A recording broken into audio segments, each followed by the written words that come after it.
This is kind of a follow-up video of the one that I made earlier about information. There's a portion in there when I had explained my friendship with the Jehovah's Witness community while I was in Atlanta. And one of the words that I utilized in that video, which I forgot to tap into, I used the word temporary friendship with the Jehovah's Witness. And I miss it. And I had mentioned the older gentleman named Charles. Now, when I talk about different sections of religion and religious groups, if it's one thing that they all have in common, is that they, even though they assert to say that they communicate with people outside of their sect, if you pay close attention to a lot of these religious institutions and these religious groups, as long as you're in association with them, then they're friendly to you. I bring that up because when I was out in Georgia, the older gentleman named Charles, he had made arrangements for me to get out of Salam Yuma's home.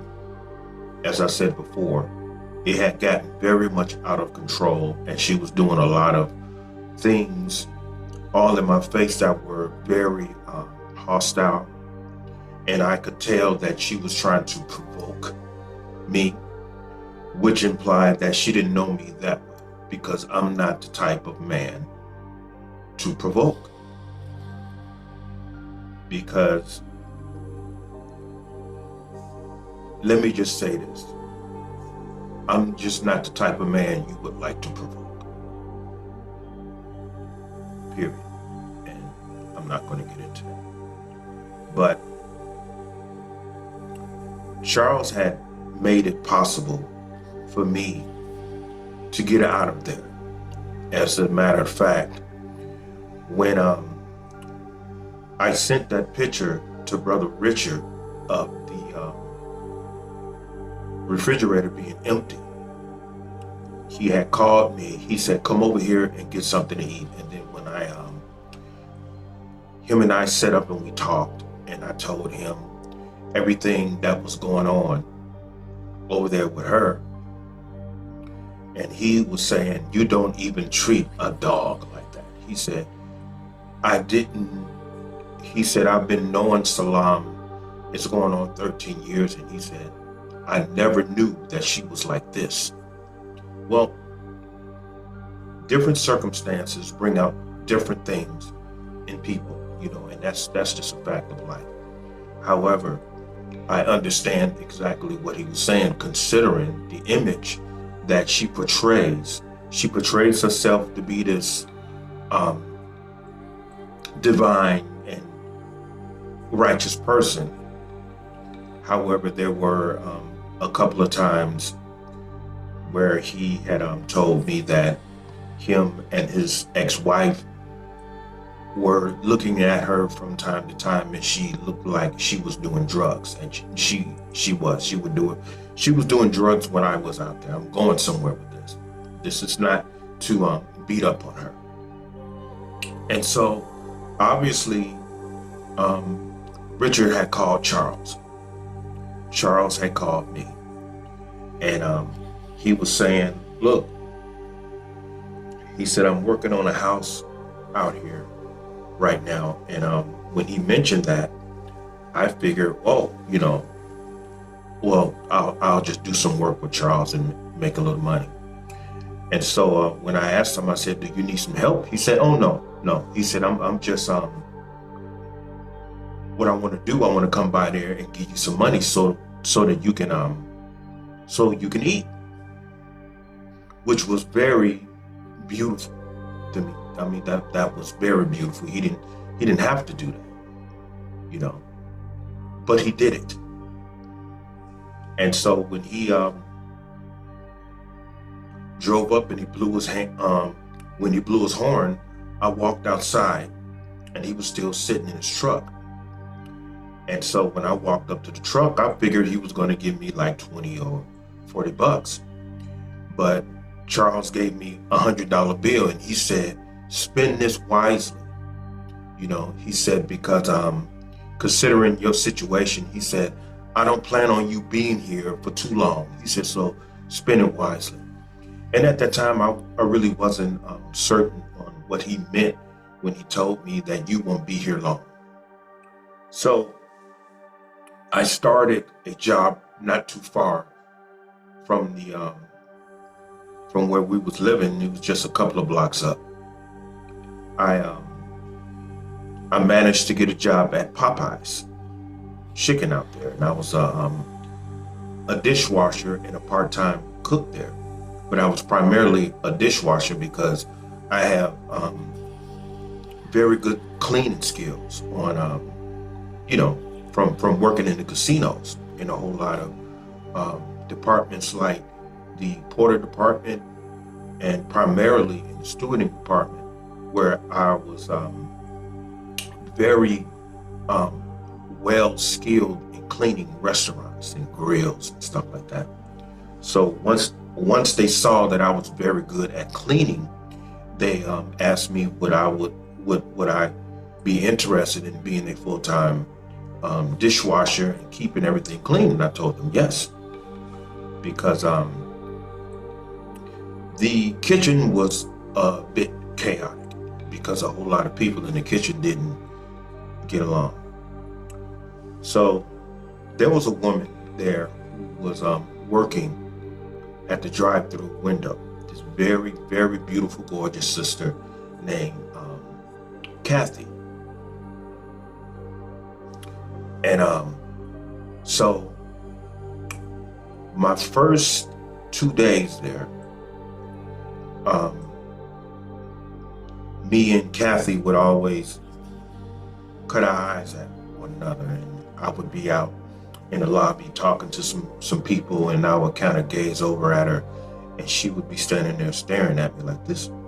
And so I would be back in the kitchen, doing my job, and I'd be back there washing dishes, and stuff like that. So Kathy would sometimes come back there, and she would try to strike up a conversation, with me. And she was one of these conscious people.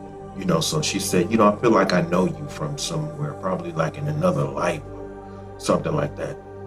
And I said to myself, here we go. And so at that time, I was willing, or I found myself entertaining a whole lot of things that I would normally entertain. And so this was a very humbling experience for me. And I say that in a very good way. I say that in a very good way. And so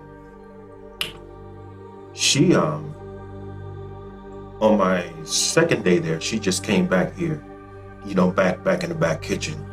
And she said, hold your hand out. And I held my hand out, and she put her number in my hand.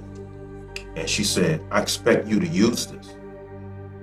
And so I told her, I will. Now, my thinking process at the moment, considering everything that I was going through with Salam, I said, okay, this may lead to something. You just never know. This could lead to something. And so, because as far as I'm concerned, all of these things are transpiring for a reason. There's a reasoning behind every experience, everything. I don't care, because you're a part of the life journey. And so you're going through these things, And so the first week there,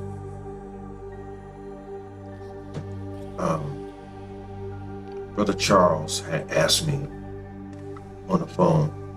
He said, have you started working at Popeyes? And I'm like, yeah, I've been there for like 3 days so far.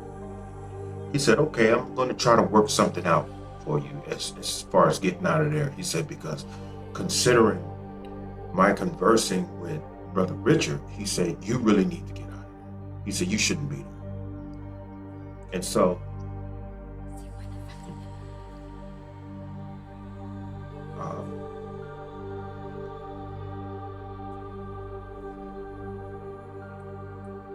Brother Charles had called me. He said, hey, I talked to a woman at your job. She says that she has an extra room open. He said she has like a 5-bedroom home. And he says she's a real nice looking sister. And he said she works right there along with you. She said that she spoke to you. I said, what's her name? He said her name is Kathy. So I paused. I said, Kathy. I said, hold on for a minute. And I reached in my pocket and I pulled out her number, and it was Kathy, and it had her number. I said, hold on for a minute. I asked Brother Charles, I said, do you have her number? And he said, yeah. I said, so hold on for a second. Is her number this? You know, I mentioned her number. He said, yeah. He said, you know her. He said, how did you get her number? I said, she gave me her number. He said, well, this works out. He said, so, he said, just get your stuff together, and I'm going to come by and pick you up, because Salam had gave me a 30-day notice. You know, mind you, I moved to Atlanta, but that part was considered Lithonia,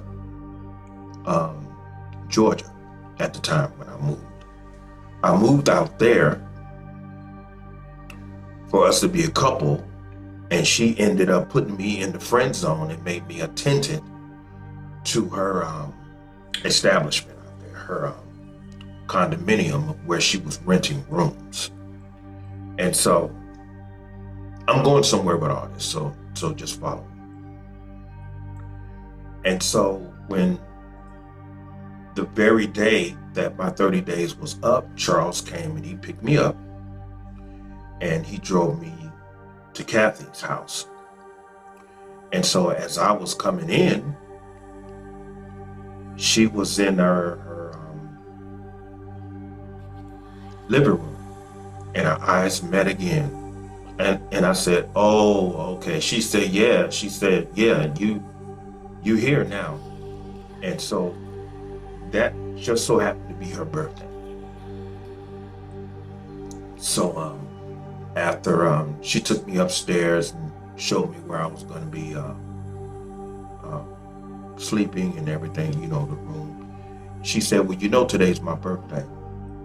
She said, so I ordered a cake, so let's go get, you know, my cake and everything. So all of that transpired, and I was in, because of Brother Charles and his efforts, I was able to get out of Salam Yuma's home.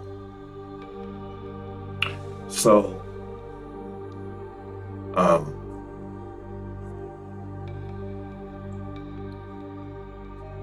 whenever I was needed anything like a winter coat, because it started getting real cold out there, Brother Charles would give me whatever I needed. He would give me whatever I needed. But as time went on, I ended up having to get out of there, you know, because Kathy wanted a relationship with me and she wanted more kids, and there was a a European guy staying there who had a crush on her, and so he stirred up a whole bunch of jealousy and he stirred up a whole bunch of chaos and turned her against me. So I had to get out of there. I eventually had to get out of there. And so I ended up staying with another Jehovah's Witness brother under the name of Joseph.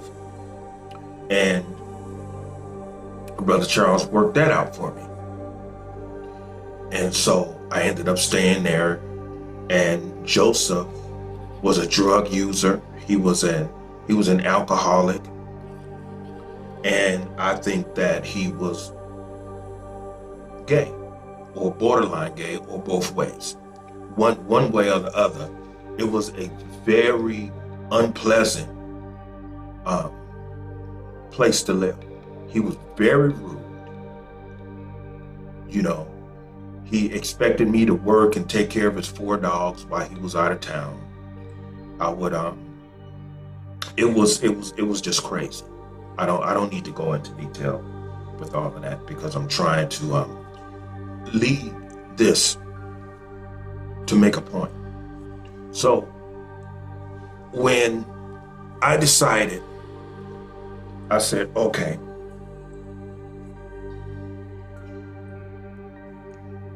Joseph came back in town. Now, mind you, he had 4 dogs. I would work close to 11-hour days at Popeyes because I was a closer. And so by the time I got home to his place, his dogs had peed all over the place. It was a mess. And so he comes back in town, and I would try my best to clean up as much as I could, along with getting off work between 3:15 and 3:30 in the morning. So I get home 3:30 one night. Joseph is back in town, and he's having a fit because his 4 dogs were not attended to for 9 to 10 hours. Why is that? Because I was at work. I'm trying to make a living here, So he was in there raising hell and talking about, I can't take this. I'm giving you 30 days to leave. Okay. Between Salam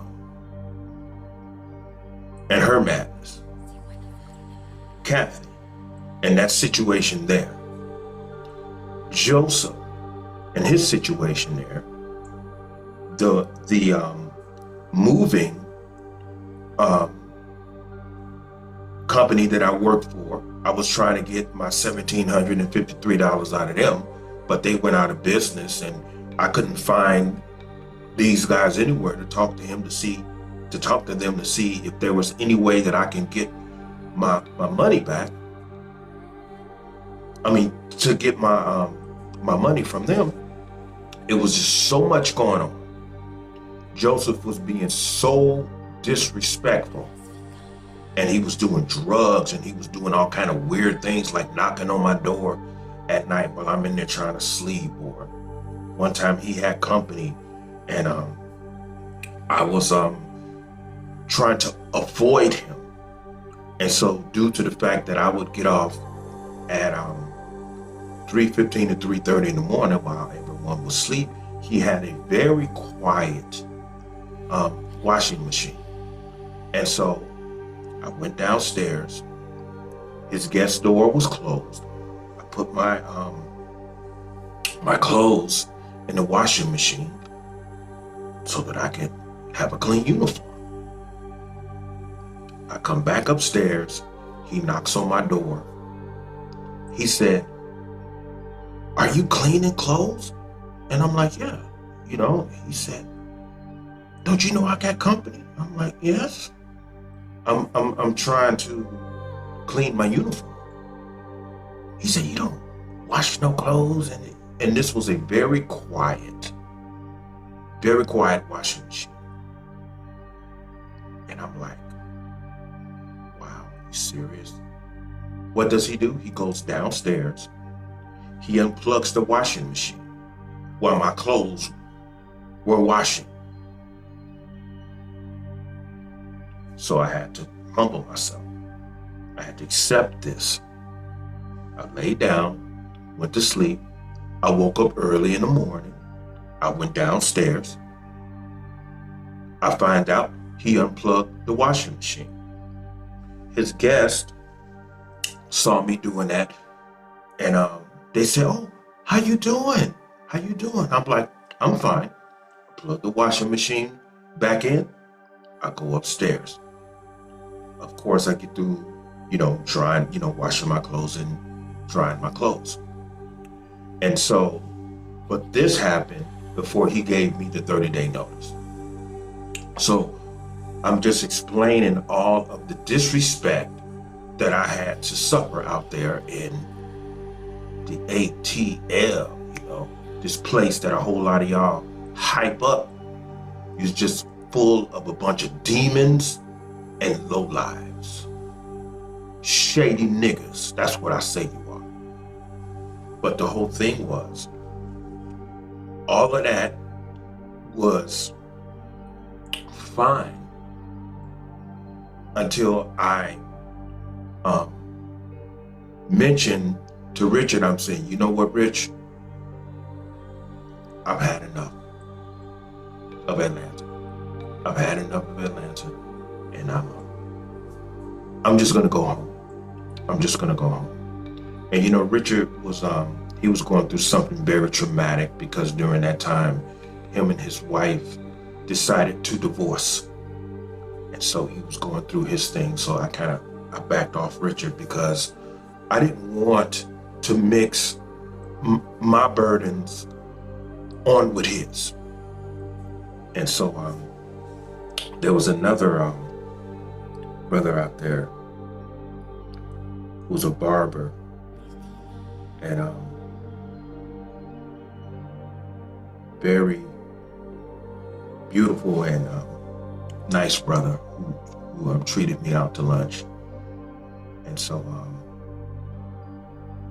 very nice brother. But when it was mentioned that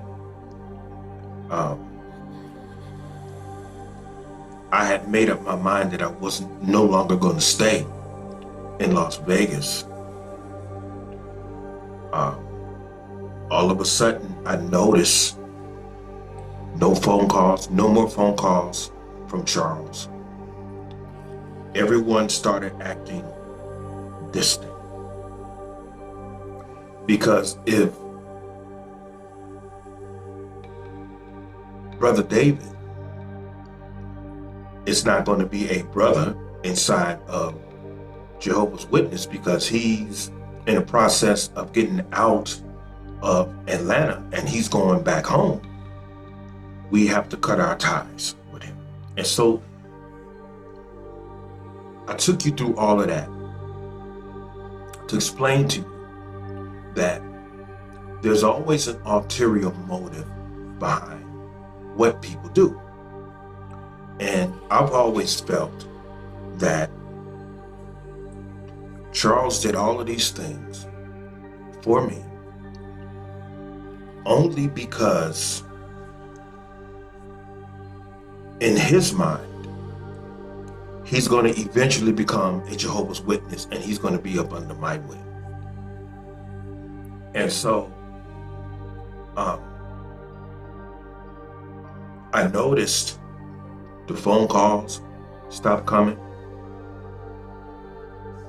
I know that a lot of people were up under Joseph's influence, because I was telling them about Joseph. He was doing drugs. I just let them know that's one of the reasons why, I've decided I've gone through enough out here in Atlanta. I just felt like, okay,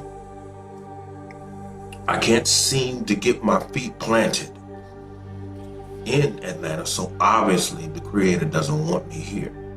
I need to go back home to Las Vegas. I need to get back to my sons and get back to my life. And so that's why I left. And I came back here to Las Vegas because Las Vegas is my home. But my whole thing with this is these different religious sects, they have their limitations. With all of this divine information that everyone accumulates, you are humane as long as you think that these people are going to eventually jump on board with you. But at the same time, a lot of these religious institutions are not humane whatsoever because they do certain things with an ulterior motive behind it. And as long as you are doing something with an ulterior motive behind it, then you're not doing it in holiness. You're not doing it in holiness. So what is the point of accumulating all of this information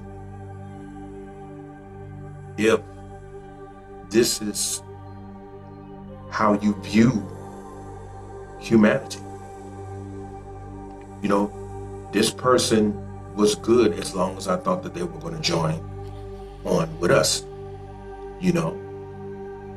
And so everything was fine until I decided to go home.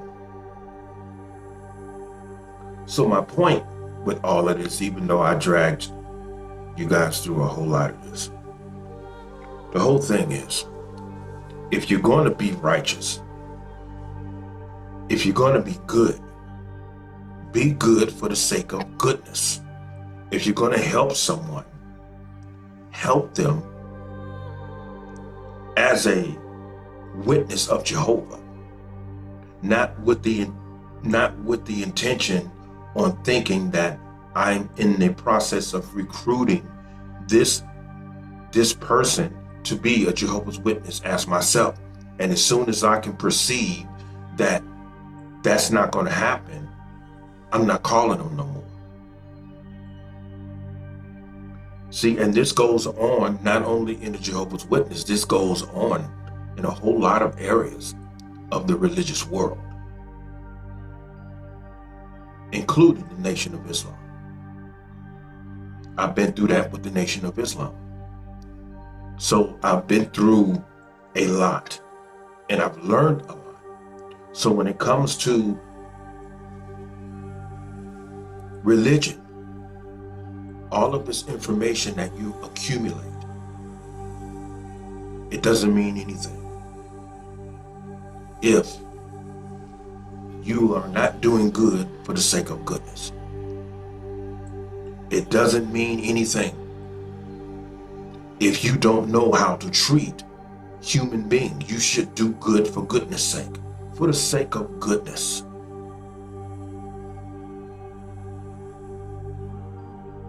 Do it because it's right. Just do it because it's right. And that's what righteousness is. It's being able to go into any area or any sect of people and demonstrate righteousness with them, and not to reject them because they're Muslims, not to reject them because they're Israelites or Jehovah's Witnesses or anything like that.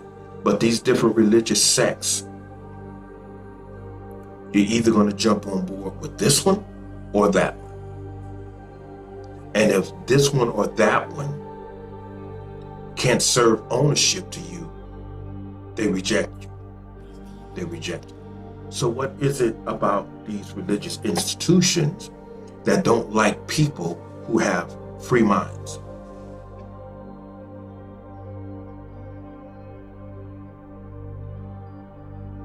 Do good for the sake of goodness. That's the point. So does information imbue divinity in the human being? Obviously, it does not. So righteousness is a choice. So Brother Charles tapped into doing the right thing for me while I was out there, only because his ulterior motive was to recruit me into being a Jehovah's Witness. And so all of this kindness and all of this support that they accumulated, it was all because they thought that I was going to be a Jehovah's Witness. I didn't get a chance. I wanted to see Richard before I left. I wanted to see Charles before I left. And I didn't get a chance to see anyone.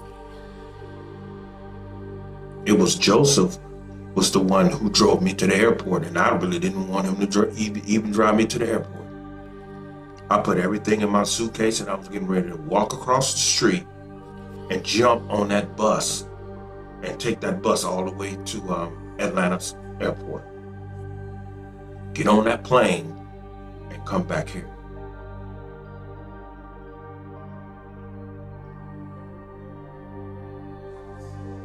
Do good for goodness sake. That's what it's about. It's about being a human being. And as Yeshua said, the kingdom of heaven is within you.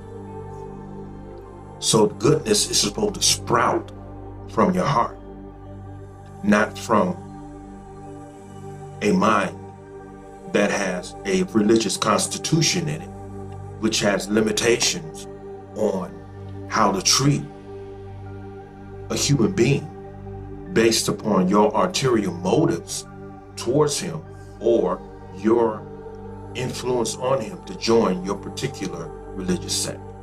That's not what it's about. That's not what it's about. So with all of that being said, I'm going to, I guess, cut this short. This is almost 50 minutes, but the whole thing is information alone does not imbue divinity inside of the human being. What needs to be remembered is divinity is already inside the human being. It's like Yeshua said, the kingdom of heaven is within you.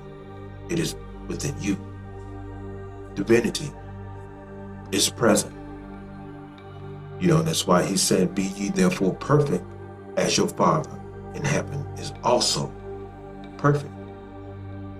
But we seem to have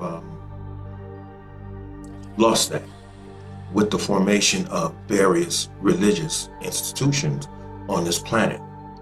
And everyone has submitted to those constitutions of knowledge, and they have entered them and have become a product of these different religions. And it doesn't do anything but separate everyone into these little logical compartments. And in between all of those logical compartments is division and therefore chaos. And that is the biggest and most violent blow against humanity. And it shatters humanity into all of these little fragments. And this is where we are today. This is where we are today. Stay human.